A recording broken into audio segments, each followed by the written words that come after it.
मुझे जिस चीज़ की सबसे ज़्यादा एज ए पाकिस्तानी सिटीज़न तकलीफ़ है ना, अब अफ़गानिस्तान और भारत जो हैं वो डिप्लोमेटिक स्टाफ को मिल के ट्रेन करेंगे। ये पाकिस्तान की डिप्लोमेसी के बहुत बड़ा फेलियर है। ऑलरेडी अफगानिस्तान की आर्मी जो है वो इंडिया में ट्रेनिंग ले रही है।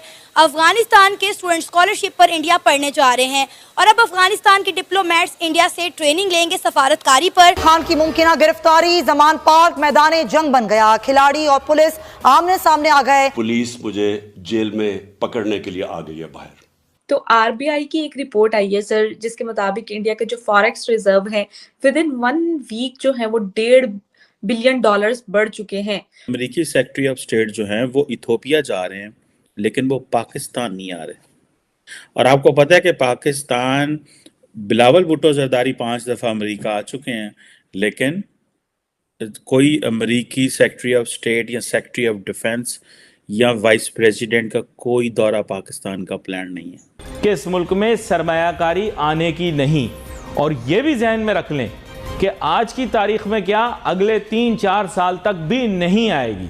हम मुंह छुपा के दुम दबा के भाग जाने की बात करते हैं। अगर आप सिर्फ इंडिया और ईरान के साथ एक्सपोर्ट कर लेना, आपको लोन की जरूरत नहीं है। एम्बेसडर्स की ट्रेनिंग, डिप्लोमेटिक स्टाफर्स की ट्रेनिंग और जो टेक्निकल ट्रेनिंग है हर डिपार्टमेंट की, उसमें इंडिया ने सारी बातें मदद करनी।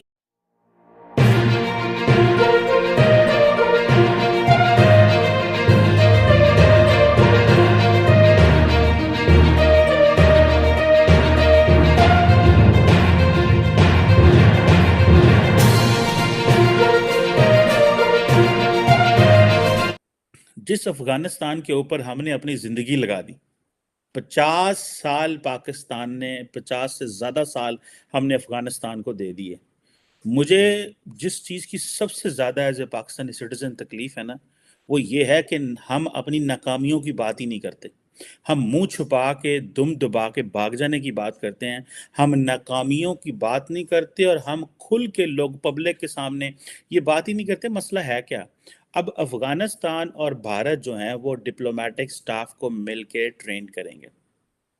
तो जनाब, ये फॉरेन ऑफिस ऑफ अफगानिस्तान और जो इंडिया है, उन्होंने एक एग्रीमेंट साइन की है कि वो एक दूसरे जो प्रोफेशनल्स हैं उनको ट्रेन करेंगे। अब अफगानिस्तान ने क्या ट्रेन करना है इंडिया के उसको मुझे बताएं ना, कि तालिबान क्या ट्रेन करेंगे इंडिया के डिप्लोमेट्स को।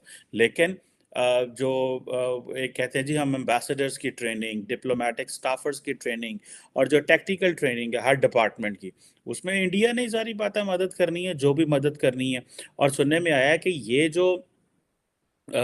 ये चीज़ सामने आई है। अब इसमें एक ये भी चीज़ पता चली है कि ईरान ने ये जो डील है ये ब्रोकर कराई है। ठीक है जी। अब पाकिस्तान के तो ईरान के साथ ताल्लुकात ही अच्छे नहीं है। हमने तो जब ईरानी प्रेसिडेंट जो पिछले ईरानी प्रेसिडेंट पाकिस्तान आए थे, तो उनको हमने बेइज्जत करने के लिए उस वक़्त की हमारी जो मिलिट्री लीडरशिप थी, उन्होंने उसको बेइज्जत करने के लिए उन्होंने कुलभूषण यादव निकाल लिया और उन्होंने कहा जनाब कि ये देखें जी, कुलभूषण यादव पाकिस्तान में है, ये ईरान से आया था और ये और वो। बेसिकली तो उस वक़्त की पॉलिटिकल मिलिट्री लीडरशिप ने बेसिकली तो उस वक़्त के वज़ीर-ए-आज़म के मुँह पे मैं समझता हूँ कि मुझे लफ्ज़ इस्तेमाल नहीं करना चाहिए, लेकिन ज़्यादती की उन्होंने कि आपके प्राइम मिनिस्टर एक नेबरिंग कंट्री के सदर को होस्ट कर रहे हैं और आप उसी दिन या उससे अगले दिन आप उस तरह का एक चीज़ शुरू कर देते हैं। तो बेसिकली तो वो एक डेलिब्रेटली किया गया था प्राइम मिनिस्टर को अंडरमाइन करने के लिए, प्राइम मिनिस्टर की डिसरिस्पेक्ट करने के लिए। और यहाँ पे सारी बात है, पाकिस्तान में वज़ीर-ए-आज़म की तो वैल्यू कोई नहीं है। और ये वज़ीर-ए-आज़म की वैल्यू इसलिए नहीं है कि जो बाकी हलके हैं, इस्टेब्लिशमेंट वज़ीर-ए-आज़म की इज़्ज़त नहीं करती, वज़ीर-ए-आज़म इज़्ज़त करवाना ही नहीं चाहता। तो जो बात मैं करने लगा हूँ कि अमेरिकी सेक्रेटरी ऑफ स्टेट जो हैं वो इथोपिया जा रहे हैं, लेकिन वो पाकिस्तान नहीं आ रहे। और आपको पता है कि पाकिस्तान बिलावल भुट्टो जरदारी 5 दफ़ा अमेरिका आ चुके हैं, लेकिन कोई अमेरिकी सेक्रेटरी ऑफ स्टेट या सेक्रेटरी ऑफ डिफेंस या वाइस प्रेसिडेंट का कोई दौरा पाकिस्तान का प्लान नहीं है। ये पाकिस्तान की डिप्लोमेसी के बहुत बड़ा फेलियर है।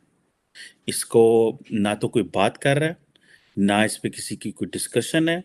ये साथ आपके भारत नेबर हैं, उत्थे 5-5 अमरीकी जा रहे ने और सीनियर लेवल की लीडरशिप, क्योंकि अफ़गानिस्तान के सारे प्रोसेस के बाद जो विड्रॉल हुई है, तो एक बात आपने सुनी होगी कि अमेरिका ने पाकिस्तान के साथ ताल्लुकात जो है वो डाउनग्रेड कर दिए हैं। डाउनग्रेड का मतलब यह है कि सेक्रेटरी ऑफ स्टेट के अहल भी नहीं है पाकिस्तान के सेक्रेटरी ऑफ स्टेट भी पाकिस्तान जाए, ये पोजीशन है पाकिस्तान की। तो आरबीआई की एक रिपोर्ट आई है सर, जिसके मुताबिक इंडिया के जो फॉरेक्स रिजर्व हैं विद इन 1 वीक जो है वो $1.5 बिलियन बढ़ चुके हैं। और क्या समझते हैं कि इंडिया की जो ग्रोइंग इकोनॉमी है उसके पीछे फिजिकल इंफ्रास्ट्रक्चर का क्या रोल रहा है उसका, और क्या कहना चाहेंगे आप इस हवाले से? Thank you Riba. आपने इतना अच्छा टॉपिक चुना, पहले तो इसके लिए आपका इस्तकबाल किया जाना चाहिए। It's a good topic to discuss because I think दो तरह के इंफ्रास्ट्रक्चर आज की डेट में किसी भी सोसाइटी को ट्रांसफॉर्म कर रहे हैं, फिजिकल और वर्चुअल। इन दोनों इंफ्रास्ट्रक्चर में जो सोसाइटी आगे बढ़ रही है वही डेवलपमेंट की ओर जा रही है।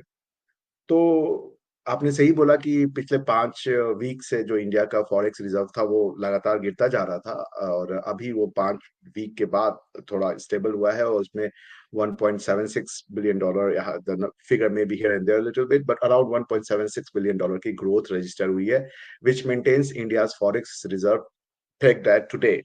वो आज की डेट में मेरे ख्याल से 560 या 70 बिलियन डॉलर है। तो which is a very healthy sign, because की फॉरेक्स रिजर्व होना हमेशा आपके लिए अच्छी बात है। प्लस ये जो आजकल रुपी और रुपी में ट्रेड्स की जो बातें चल रही हैं उसको भी उससे भी काफी स्टेबिलिटी मिली है। आज की रिपोर्ट में और भी कहीं देख रहा था कि डॉलर के मुकाबले रुपया काफी स्ट्रांग हुआ है, इंडियन रुपया of course. So physical infrastructure का ऑफ कोर्स इसमें रोल है। जब आप के पास फॉरेक्स आ रहा है, इसका मतलब है कि आप एक्सपोर्ट में जा रहे हैं। तो इसमें जो आने के बाद, मोदी गवर्नमेंट के आने के बाद जो लगातार डेवलपमेंट हुई है वो एक काबिले तारीफ डेवलपमेंट है। उसमें उन्होंने फिजिकल इंफ्रास्ट्रक्चर पे काफी जोर दिया है, और उससे इन्वेस्टर्स, फॉरेन इन्वेस्टर का जो कॉन्फिडेंस है वो बहुत बढ़ गया। आप अगर अक्सर पढ़े जो बाहर के जितने फाइनेंशियल एनालिस्ट हैं, they are saying we are bulling on India, that means India is the shining star amidst all these depressing economies. उसका रीजन ये है, इन फिजिकल इंफ्रास्ट्रक्चर पे जो गवर्नमेंट ने जोर दिया है, उसके साथ साथ डिजिटल इंफ्रास्ट्रक्चर, पेमेंट सुविधा, कैश फ्लो जो है आज की डेट में वो टोटल इकोनॉमी का मेरे ख्याल से 13% जो टोटल कैश है वही फिजिकल फॉर्म में है, बाकी डिजिटल हो गया।